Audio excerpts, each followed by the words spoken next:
And Sports to Talk with Bone. Go ahead and like, subscribe to the page. Week 1 of college football is in the books, and I hope y'all enjoyed it like I did, man. It was a wild one, so we're going to go ahead and recap it and get into it now. So, we start with probably arguably the biggest story in college football right now. Deion Sanders and the motherfucking Colorado Buffaloes. Boy, that was a hell of a game with TCU. And I ain't gonna lie, I thought they was gonna lose. Now I wasn't on the 20-point spread like a whole bunch of motherfuckers was, but I did think that TCU was gonna be able to get at them. But that's because I didn't know what kind of team TCU was. I thought they still had talent from last year's team, but they is talent deficient. Like TCU ain't really got too much talent, and Colorado got a lot of talent. You know what I'm saying? But it was a good back and forth game and stuff like that. Um, Congrats to Prime. Like I said, I did doubt y'all. A whole bunch of motherfuckers doubted y'all. Lee Corso was on motherfucking the show in the morning, getting the college game day going crazy. Boy, he was talking reckless about Prime. So and then there's other ESPN pundits and Fox pundits and stuff too that had they own on say so about what was going on or whatnot. So big ups to him for proving them doubters wrong. And Shador, boy, is Shador a star or is that a star in the making? Like shit, I don't know if he a star yet, but I can see the fucking glimmer from the in the horizon. Like that motherfucker, you can see the glow. He ain't a star just yet, but man, 500 yards in a fucking game. Bro, they had 4 receivers go for 100 yards. 4 receivers go for 100 yards in that game. Last season, they had 2 receivers have 100 yards all season. That just goes to show you they got an explosive offense. But man, the defense, they not gonna be able to beat nobody. Giving up fucking 42 points a game. I don't care what nobody say. They going against sorry teams or average teams like TCU. They gonna be able to win shootouts because Shador and them is gonna get it done. They got enough talent to win shootouts. But after that, I don't think the defense ain't gonna be able. And then plus, how often is you gonna be counting on Shador and them to put up 45 points? You know what I'm saying? Each game, you can't count on them putting up that many points each game. They gonna have off nights and off days and stuff like that too. But man, I overall the game was a good game. I like the win for Colorado. I don't think TCU is as good as what everybody thought they was gonna be. Hence why they was ranked 17 after going to the national championship game last year. So while I do think it is a good game and a good win for them, I don't think this was time to pull the receipts game. You know what I'm saying?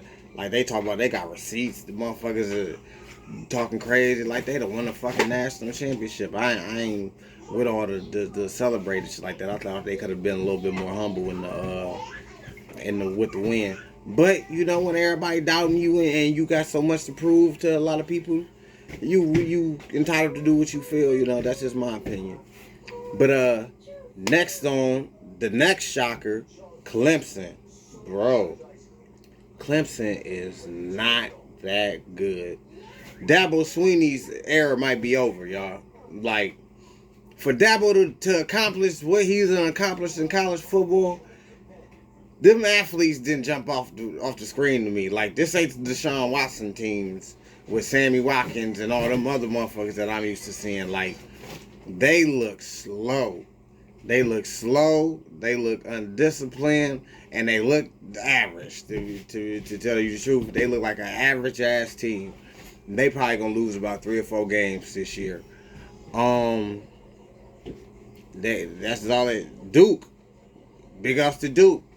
Duke is gonna be one of them teams that they probably not gonna win a lot of games, but they gonna be a tough out. And if your ass come in there half stepping, they gonna pop your ass. You seen what Clemson just went through. They one of them motherfuckers that you might not win the game, but y'all ass gonna be beat up at the end of each game. And y'all know for damn sure It's gonna be a fucking fist fight at the end of the game. Next, the Pac-12. Boy, the Pac-12 dominated Saturday. Now I ain't go look and see who all they was playing, so it could have been a whole bunch of nobodies. But the fact that the whole conference went undefeated, that's big ups to them. They wasn't playing, they was kicking ass on motherfucking Saturday. You know what I'm saying? Led by USC, Washington, Oregon, Oregon State, and them, you know what I'm saying?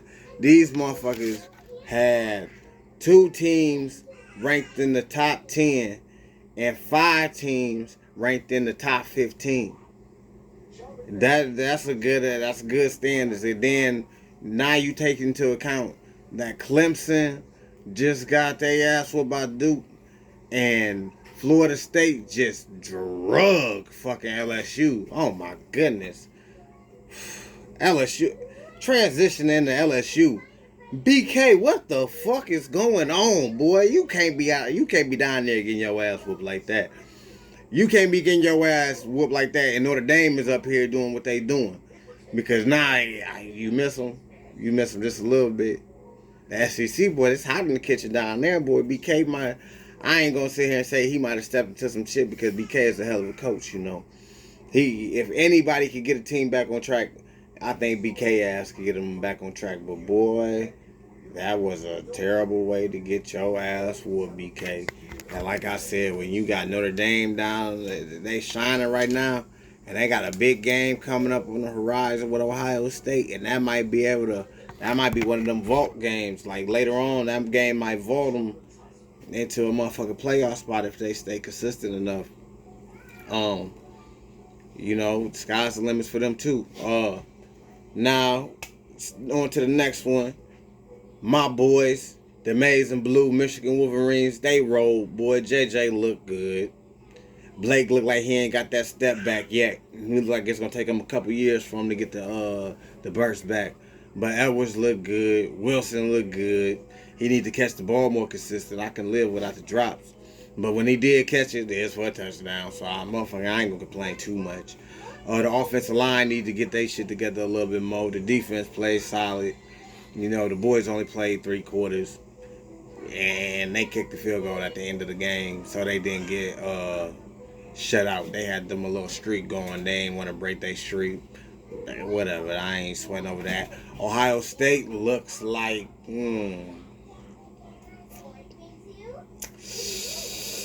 yeah, that's all I'm saying about that. Florida State, is Florida State back? Hey, it's Florida State. It's the set. Whoa, is those motherfuckers back?